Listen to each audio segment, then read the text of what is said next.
العظيم يا فيك الرجع يا أنت الحليم.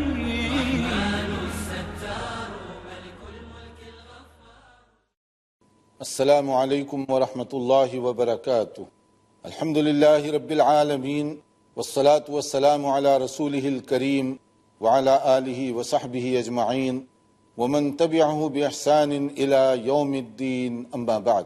محترم بھائیوں اور بہنوں، حدیث کی بہت مشہور کتاب ریاض الصالحین کا تفصیلی مطالعہ اور اس کا خلاصہ آپ کے سامنے پیش کیا جا رہا ہے. حدیث کا یہ مجموعہ امام نووی رحمۃ اللہ علیہ، جو 7ویں صدی ہجری کے بہت مشہور عالم دین اور محدث گزرے ہیں، انہوں نے بڑی جانفشانی کے ساتھ ذخیرہ حدیث سے تلاش کر کے اس کو تیار کیا ہے.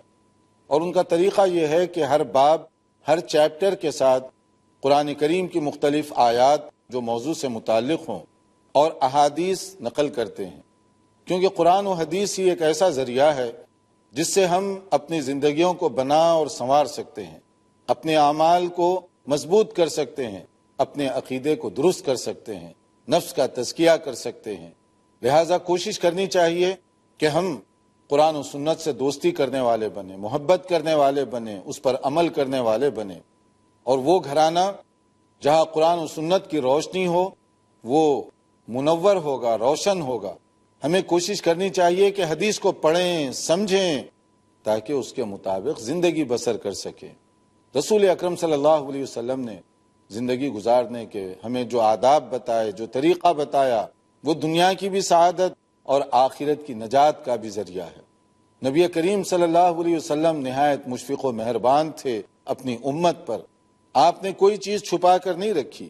کتاب الآداب میں آپ دیکھ رہے ہیں کہ زندگی کے مختلف قسم کی باتوں کو، جو چھوٹی چھوٹی باتیں، روزمرہ پیش آنے والی چیزیں، کس طریقے سے نبی کریم صلی اللہ علیہ وسلم اس کی ہدایت فرما رہے ہیں. یہ کیوں ہدایت دی جا رہی ہے؟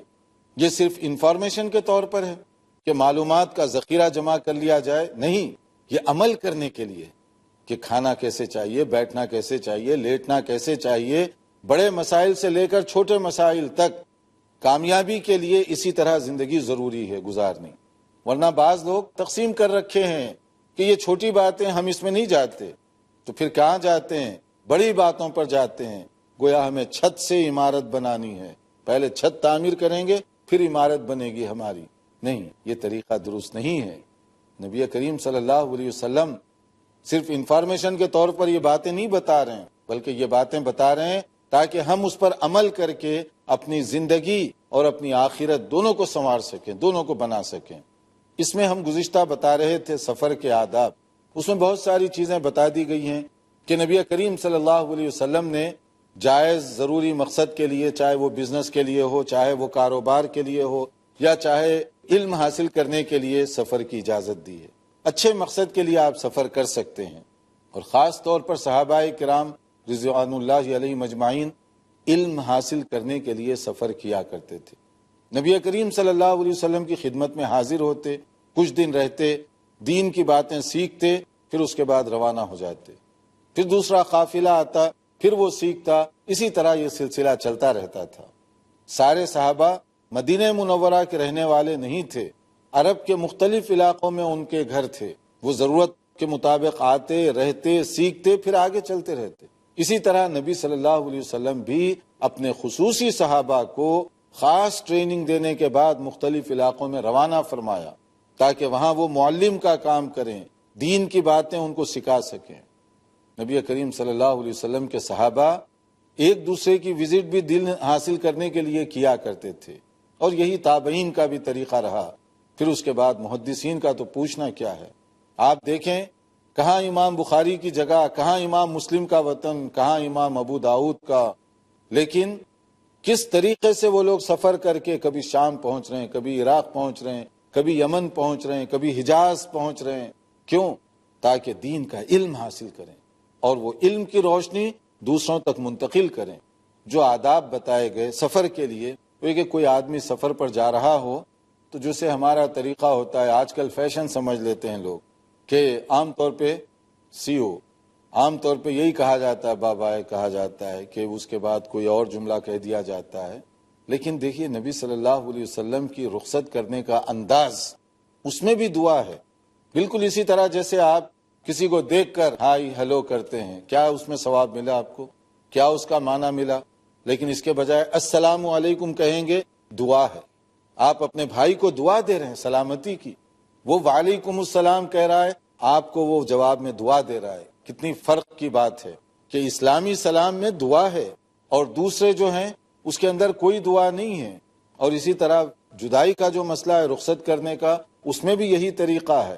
اسلام میں اس کا بھی ایک طریقہ بتایا گیا، ایک دعا، استودع اللہ دینک و امانتک و خواتیم عملک، کہ میں اللہ کے نام پر تمہیں رخصت کر رہا ہوں، امانت کے ساتھ رخصت کر رہا ہوں، اور تمہارے خاتمہ بالخیر کی دعا کر رہا ہوں.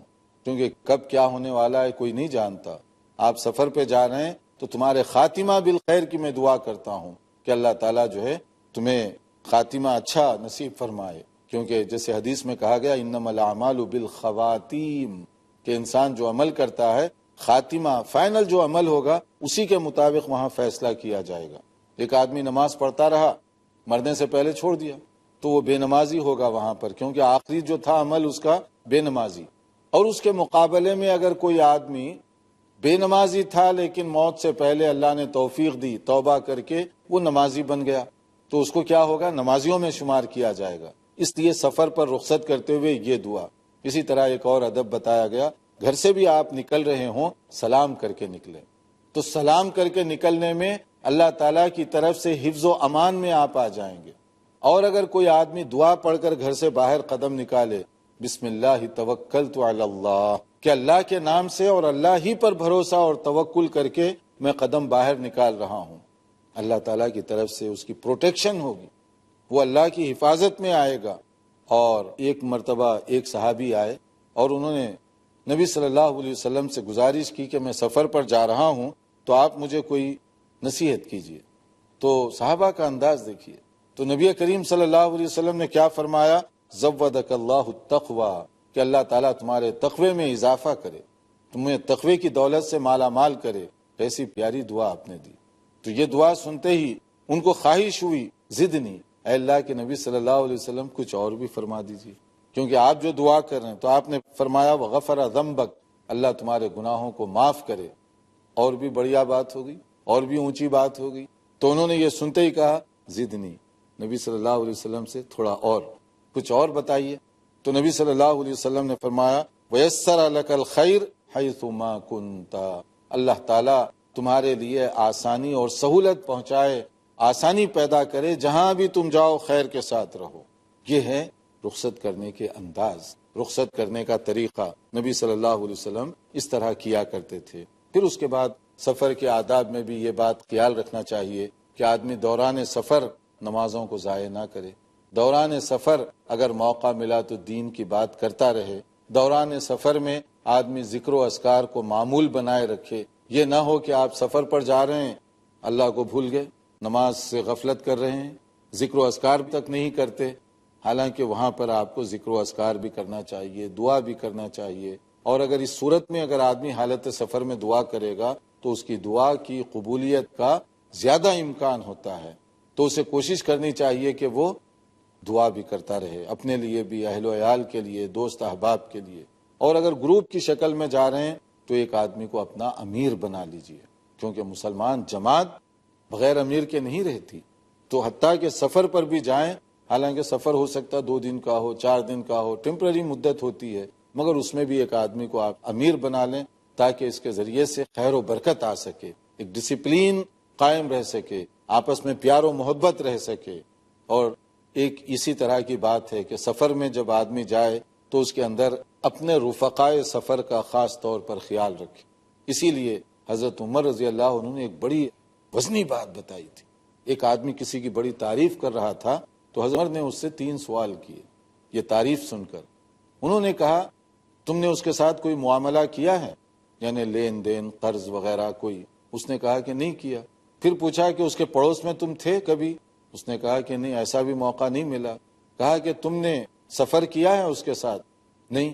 تو پھر آپ نے فرمایا تمہاری تعریف تو بالکل سطحی تعریف سمجھی جائے گی، یہ گہری تعریف نہیں ہے کسی کی، کسی کے سیرت کو، کردار کو پہچاننے کے یہ 3 بڑے بڑے ذرائع ہیں۔ ان میں سے ایک سفر میں بہت سے ایسے مواقع آتے ہیں جہاں آدمی چاہتا ہے کہ میں آگے نکل جاؤں، دوسرے رہیں پیچھے ہی، میری ریزرویشن ہو رہی تو چھوڑو، دوسروں کو مرنے دو، یا گاڑی آ گئی میں اپنا سامان لے کر اندر بیٹھ جاؤں، باقی لوگ آئیں نہ آئیں ان کی مرضی ہے، یا میرے سامان کی حفاظت ہو اور میں دوسروں کی مدد نہ کروں۔ یہ جو اس طرح کی چیزیں ہیں سفر میں بار بار پیش آتی ہیں کہ ایک آدمی دوسروں کے ساتھ کتنا ہمدرد ہے، مخلص ہے، یہ سب چیزیں آپ دیکھ سکتے ہیں سفر میں۔ اس کے بعد ایک نیا باب ہے، وہ استخارے کے بارے میں ہے۔ استخارہ کسے کہتے ہیں؟ کیونکہ اس کے نہ سمجھنے کی وجہ سے بڑی غلط فہمیاں پیدا ہو گئیں، اس لیے بعض لوگ استخارے کا گویا کہ کاروبار چلائے ہوئے ہیں۔ استخارہ استفعال کا یہ باب ہے، اس میں یہ ہے کہ خیر طلب کرنا۔ کس سے خیر طلب کریں گے آپ؟ اللہ تعالیٰ سے کریں گے۔ اللہ تعالیٰ سے گویا کہ آپ خیر کی توفیق مانگ رہے ہیں، اللہ تعالیٰ سے 2 کام کرنے کے بارے میں آپ فیصلہ مانگ رہے ہیں کہ یا اللہ میں کون سا کام کروں، کون سی چیز میرے لیے بہتر ہے، اس کو کہتے ہیں استخارہ۔ استخارہ جو ہے آپ کی محنت سے تعلق رکھتا ہے، آپ کی توجہ سے تعلق رکھتا ہے۔ بعض ٹی وی چینلز پر بھی بعض لوگ مختلف انداز سے یہ کہتے ہیں کہ اچھا ٹھیک ہے میں تمہارے لیے استخارہ کروں گا، اور وہ استخارہ ہوتا بھی کیا ہے؟ بیٹھے بیٹھے ہی آپ بتا دیتے ہیں، 1 منٹ بھی نہیں گزرتا، مسئلہ کیا ہے؟ مسئلہ بتا دیا گیا، اب آپ 1 منٹ سے بھی کم وقت میں جواب بھی دے دیے اس کو۔ حالانکہ استخارہ اس طرح نہیں ہوتا۔ پڑھیے کتاب ریاض الصالحین، اس میں بتایا گیا کہ استخارہ کیسے کیا جاتا ہے اور اس کا پھر اثر کیسے ہوتا ہے آدمی کے اوپر، اس کے اثرات کیسے وہ محسوس کر سکتا ہے کہ یہ کام میرے لیے درست ہے یا نہیں ہے، پھر کیا اس کو فیصلہ کرنا چاہیے۔ اس کے لیے محنت کی ضرورت ہے۔ دیکھتے رہیے پروگرام، مختصر بریک کے بعد پھر آپ کی خدمت میں حاضر ہوں گے انشاءاللہ۔ أنت الكريم ومنك العطاء يا ناظرین، ہم بریک سے پہلے بتا رہے تھے کہ استخارہ اللہ تعالیٰ سے خیر طلب کرنا، اللہ تعالیٰ سے مدد مانگنا کسی کام کے کرنے کے لیے، تو اس کے لیے طریقہ کیا ہے، کیا کرنا چاہیے؟ جو غلط فہمیاں پائی جاتی ہیں اس کو دور کرتے ہوئے استخارہ یہ سنت ہے۔ رسول اکرم صلی اللہ علیہ وسلم خاص طور پر اس کو سکھایا کرتے تھے، جیسے حدیث میں بتایا گیا، صحیح بخاری کی حدیث ہے، کان رسول اللہ صلی اللہ علیہ وسلم یعلمنا الاستخارہ فی الامور کلہا، کہ نبی کریم صلی اللہ علیہ وسلم جو زندگی کے اہم معاملات ہوتے اس کے اندر استخارے کرنے کا حکم دیتے، بتایا کرتے تھے اس کا طریقہ، اور سکھایا کرتے تھے صحابہ کو کہ خیر طلب کرو اللہ سے۔ کبھی ہوتا ہے کہ آپ کوئی کام کرنا چاہتے ہیں، فیصلہ نہیں کر پا رہے ہیں کیا کام کروں کیا نہ کروں، تو استخارہ کیجیے۔ کبھی ایسے ہوتا ہے کہ آپ ایک کام کرنا چاہتے ہیں اور وہ اچھا ہے یا نہیں ہے کیا معلوم، اس کے لیے بھی آپ کو استخارہ کرنا چاہیے تاکہ جو ہے اس کا پورا فائدہ ہو۔ تو استخارہ کیسے؟ اذا ہم احدکم بالامر فلیرکع رکعتین من غیر الفریضۃ، کہ جب استخارہ کرنے کا ارادہ ہو تو 2 رکعت پڑھیں نفل، بغیر فرض کے 2 رکعت آپ پڑھ لیں، اور پھر اس کے بعد میں آپ دعا کریں، اور وہ دعا اصل استخارے کی دعا ہے۔ دعا کیا ہے وہ؟ جیسے صحیح بخاری کے اندر کہا گیا، اللہم انی استخیرک بعلمک واستقدرک بقدرتک واسألک من فضلک العظیم فإنک تقدر ولا اقدر وتعلم ولا اعلم وانت علام الغیوب۔ یہاں تک تو ایک دعا ہے۔ اس کے بعد آپ کہہ رہے ہیں، اللہم ان کنت تعلم ان هذا الامر خیر لی فی دینی و معاشی و عاقبت امری فاقدرہ لی ویسرہ لی ثم بارک لی فیہ وان کنت تعلم ان هذا الامر شر لی فی دینی و معاشی و عاقبت امری فاصرف عنی واصرفنی عنہ واقدر لی الخیر حیث کان ثم ارضنی بہ۔ یہ دعا، یہ جو آخری کا پورشن ہے خاص طور پر، اس میں آپ کے ذہن میں کیا پلان ہے، کس کے لیے آپ دعا کر رہے ہیں، کون سا کام کرنا چاہتے ہیں، کون سی بات کرنا چاہتے ہیں، یہ پیش کیا جا رہا ہے۔ پھر اس کے بعد میں آپ کی جو خواہش ہے، جو آپ کی حاجت ہے، آپ اس کا نام بھی لے سکتے ہیں کہ یا اللہ میرا یہ پروگرام ہے، یہ میں کرنا چاہتا ہوں۔ تو یہ دعا آپ حدیث کی کتاب میں بھی چیک کر سکتے ہیں، صحیح بخاری کے اندر ہے، ریاض الصالحین آپ کے پاس موجود ہو تو باب الاستخارہ نکالیے، اس میں یہ دعا درج ہے، اس کو آپ یاد کیجئے، نبی کریم صلی اللہ علیہ وسلم صحابہ کو ہدایت دیا کرتے تھے، صحابہ کو سکھایا کرتے تھے، تو اس کے اندر خیر کی بات ہے۔ اور اگر کوئی کام آپ استخارے کے بعد اب آپ کو شرح صدر ہوگا، یعنی ایک سکون ہوگا کہ مجھے یہ کام کرنا چاہیے، تو سمجھیے کہ یہ اللہ کی طرف سے ایک اشارہ آپ کو کیا جا رہا ہے، اور اس کے بعد آدمی کو ندامت یا پچھتاوا نہیں ہوگا۔ کبھی ایسے ہوتا ہے کہ آدمی بغیر استخارے کے کوئی بھی کام کا فیصلہ خود ہی کرتا ہے، نقصان ہوتا ہے تو کبھی قدرت پہ ناراضگی کا اظہار کرتا ہے کہ یا اللہ تو نے میرے ساتھ کیا کیا، اللہ نے کب کہا تھا، آپ نے کیا ایک کام اور پھر اس کے بعد کوس رہے ہیں اللہ تعالیٰ کی قدرت پر، ناراضگی کا اظہار کر رہے ہیں، یا اسی طرح سے لوگ مختلف ریئیکشن دکھاتے ہیں۔ تو اس کا صحیح طریقہ یہ ہے کہ آدمی کو چاہیے کہ کوئی بھی اہم کام کرنا ہو تو استخارہ کرے، اور استخارہ کے بعد جو ذہن اور دل میں جو بات سما رہی ہو، جس کی طرف آپ کا رجحان اور میلان ہو، آپ وہ کام کر لیں۔ اس کے بعد ایک اور باب ہے جس کے اندر کہا گیا کہ نبی کریم صلی اللہ علیہ وسلم مختلف مناسبتوں پر جب باہر جاتے تو خاص جو مناسبتیں جیسے عیدین کی نماز وغیرہ تو راستہ تبدیل کیا کرتے تھے، ایک راستے سے جاتے دوسرے راستے سے واپس آتے، تاکہ ہر جگہ خیر و برکت کے آثار ہوں، ہر جگہ ذکر کر سکیں۔ جیسے عید کی نماز کے بارے میں خاص طور پر کہا گیا کہ ایک راستے سے جاتے دوسرے راستے سے واپس آتے، اور اسی طرح صحابہ کرام کا بھی انداز تھا کہ حضرت عبداللہ ابن عمر رضی اللہ عنہما جب وہ نکلتے جیسے مکہ مکرمہ تو داخل ہوتے ایک راستے سے، اور جب مکہ مکرمہ سے واپس آتے تو دوسرے راستے سے آیا کرتے تھے۔ یعنی صحابہ کرام اس حد تک کوشش کرتے تھے کہ نبی صلی اللہ علیہ وسلم کی ادائیں اور جو آپ کے انداز تھا اس کو نہ چھوڑنے پائے۔ یہ آپ دیکھتے جائیے کہ صحابہ نبی کی ہر ادا کو اپنے لیے اہم سمجھ رہے ہیں، غیر اہم سمجھ کے نہیں چھوڑ دیتے، ہر چیز کو اپنے لیے اہم سمجھ رہے ہیں، اسی میں خیر ہے، اسی میں برکت ہے۔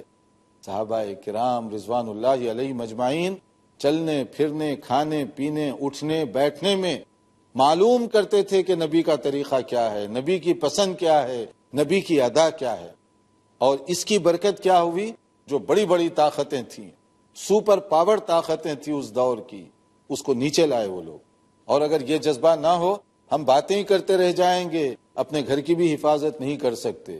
سپر پاور طاقتوں کو نیچے لانا یہ تو بڑی بات رہی، گھر کی حفاظت ہم سے نہیں ہو سکتی، اولاد کی تربیت ہم سے نہیں ہو سکتی، عام چیزوں پہ ہم جو ہے قادر نہیں ہیں۔ کیوں؟ اس لیے کہ بنیاد کے بغیر ہم چھت بنانا چاہتے ہیں، فاؤنڈیشن کے بغیر عمارت تعمیر کرنا چاہتے ہیں، کہاں سے برکت ہوگی، کہاں سے خیر آئے گا اس میں؟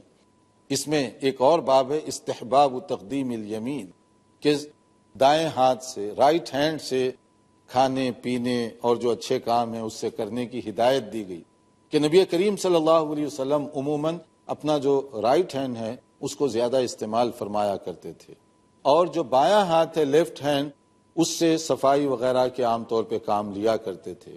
تو یہی طریقہ ہونا چاہیے۔ آج کل ایک فیشن بن گیا، لوگوں کو آپ دیکھیں پانی پی رہے ہیں لیفٹ ہینڈ سے، چائے پی رہے ہیں لیفٹ ہینڈ سے، ان کو بادر ہی نہیں ہے، بلکہ بعض وقت سینڈوچ پکڑے ہوئے ہیں لیفٹ ہینڈ میں اور اسی سے کھائے جا رہے ہیں۔ حالانکہ سیدھا جو ہاتھ ہے، دایاں جو ہاتھ ہے، یہ نبی کریم صلی اللہ علیہ وسلم کی سنت ہے، یہ نبی کریم صلی اللہ علیہ وسلم کا طریقہ ہے، اور نبی صلی اللہ علیہ وسلم اس کو زیادہ پسند فرمایا کرتے تھے۔ جیسے آپ دیکھیں ایک حدیث ہے، حضرت عائشہ رضی اللہ تعالیٰ عنہ بیان فرماتی ہیں کہ کان رسول اللہ صلی اللہ علیہ وسلم یعجبہ التیمن فی شأنہ کلہ، کہ نبی صلی اللہ علیہ وسلم کو رائٹ ہینڈ، دایاں ہاتھ اپنے زیادہ کاموں کے لیے پسندیدہ تھا، فی طہورہ و ترجلہ و تنعلہ، کہ آپ جو ہے جیسے وضو وغیرہ کرنا شروع کرتے تو پہلے سیدھا ہاتھ دھویا کرتے تھے، سیدھا پاؤں دھویا کرتے تھے، پھر اس کے بعد بایاں پاؤں یا بایاں ہاتھ، اور اسی طرح سے آپ اگر کنگھی بھی کرتے تو سیدھی طرف سے پہلے کرتے تھے، کوم کرتے۔ اسی طرح سے آپ شوز پہنتے، جوتے چپل پہنتے تو بھی پہلے سیدھے پاؤں کو ڈالا کرتے تھے۔ تو یہ نبی کریم صلی اللہ علیہ وسلم کا طریقہ تھا، اور اسی طرح سے صحابہ کرام بھی اس کو اپنایا کرتے تھے۔ اسی طرح سے کپڑا پہننے کا بھی مسئلہ ہے کہ رائٹ سائڈ سے آپ پہنیں، پہلے جو آستین ہے شرٹ وغیرہ پہن رہے ہیں تو رائٹ سائڈ کو پہلے کور کریں، اور وضو کریں تو پہلے رائٹ سائڈ کو، اذا لبستم و اذا توضأتم فابدؤوا بمیامنکم، کہ تم جو ہے شروع کرو کہاں سے؟ ایمن، سیدھا رائٹ سائڈ جو ہے، دایاں جو ہے، اس سے تم شروع کیا کرو اپنا وضو وغیرہ جو بھی آپ کر رہے ہیں۔ تو مطلب یہ ہے کہ یہ تربیت ہے ہماری، اور اس میں کوشش کرنی چاہیے کھانے میں، پینے میں اور دوسری چیزوں میں دائیں ہاتھ کا زیادہ سے زیادہ استعمال کیا جائے۔ اصل طریقہ یہی ہے، سنت کا بھی ثواب، فیشن کا بھی ثواب۔ آپ کو مروب ہو کر دوسروں کو راضی کرنے کے لیے ایسی حرکتیں نہیں کرنی چاہیے جو کبھی راضی نہیں ہو سکتے، یا جن کے راضی ہونے یا ناراض ہونے سے کوئی فرق پڑنے والا نہیں ہے۔ اگر اللہ تعالیٰ راضی ہو تو گویا کہ میں نے سب کچھ پا لیا، اور اگر اللہ ناراض ہو تو پھر کیا فائدہ، لوگ راضی ہوں یا نہ ہوں۔ ایک موقع پر نبی کریم صلی اللہ علیہ وسلم نے دیکھا ایک صاحب کوئی چیز کھا پی رہے تھے، لیفٹ ہینڈ استعمال کر رہے تھے، تو آپ نے ان سے کہا کہ سیدھا کر لو، تو وہ ذرا تکبر میں آ گیا اور وہ کسر شان سمجھ رہا تھا اس سے کیا فرق پڑتا ہے، تو پھر اس کے بعد اس نے کہا نہیں اٹھا سکتا میں، تو ایسی بہانہ بنا رہا تھا۔ تو نبی صلی اللہ علیہ وسلم نے کہا اب تم چاہو بھی تو نہیں اٹھا سکو گے۔ پھر اس کے بعد یہی ہوا، اس کے ساتھ ایک مصیبت ایسی لگ گئی اس کی کہ وہ نبی کریم صلی اللہ علیہ وسلم کے اس جملے کی وجہ سے کہ اس کا رائٹ ہینڈ گویا کہ فیل ہی ہو گیا، تکبر کی اس کو وہیں پر سزا ملی، خلاف سنت اور پھر اس پر ضد بازی، نبی صلی اللہ علیہ وسلم کے حکم کی خلاف ورزی اور پھر اس پر ضد بازی، جو کہ اس کو نبی صلی اللہ علیہ وسلم نے پسند نہیں فرمایا۔ پھر اس کے بعد ایک اور جو چیز ہے کہ کھانے پینے سے پہلے کیا کہنا چاہیے، یعنی کھانے سے پہلے کے جو آداب بتائے گئے، پہلے تو رائٹ ہینڈ استعمال کریں آپ، دوسرا اس میں یہ بتایا گیا اللہ کے نام سے آپ شروع کریں گے تو اس میں خیر و برکت ہوگی۔ اذا اکل احدکم فلیذکر اسم اللہ تعالی، کہ تم جب کھانا شروع کرو، پینا شروع کرو، اللہ کا نام لے کر بسم اللہ کر کے شروع کرو، اور اگر کبھی بھول گئے اتفاق سے تو پھر بھی وہ بتائی گئی ایک دعا، بسم اللہ اولہ و آخرہ، کہ اگر درمیان میں یاد آئے تو اس طریقے سے بھی آپ پڑھ سکتے ہیں کہ اللہ ہی کے نام سے شروع بھی میں کرتا ہوں، ختم بھی کرتا ہوں تو اللہ ہی کے نام سے ختم کرتا ہوں میں، یعنی بسم اللہ کہنا کھانے سے پہلے، بسم اللہ پڑھنا پینے سے پہلے، یہ عادت بنا لیجئے، یہ روٹین بنا لیجئے، اور بچوں کو بھی چیک کیجئے کہ وہ بسم اللہ کہتے ہیں یا نہیں کہتے۔ اسی طرح گھر میں کوئی داخل ہو سلام کر کے داخل ہو، اور سلام کر کے جب داخل ہوگا کھانے کے لیے بیٹھے گا بسم اللہ کر کے بیٹھے گا، اس کا فائدہ کیا ہوگا، شیطان کہے گا آج تمہارے لیے اس گھر میں کوئی گنجائش نہیں ہے، کیونکہ آپ بسم اللہ کر کے داخل ہوئے، شیطان کا دروازہ بند، کھانا بسم اللہ کر کے آپ نے شروع کیا، شیطان کا کھانا بند، اگر بسم اللہ کو بھول گئے تو آپ نے شیطان کو گویا بسیرا کرنے کی دعوت دے دی۔ اس طرح کے اور بھی مختلف آداب ہیں، لیکن ہمارا وقت ہو رہا ہے تو ہم نئی معلومات کے ساتھ انشاءاللہ تعالی اگلے درس میں حاضر ہوں گے۔ دیکھتے رہیے پروگرام۔ والسلام علیکم ورحمۃ اللہ وبرکاتہ۔ هذا القرآن يوحدنا لطريق الخير يوجهنا الله تعالى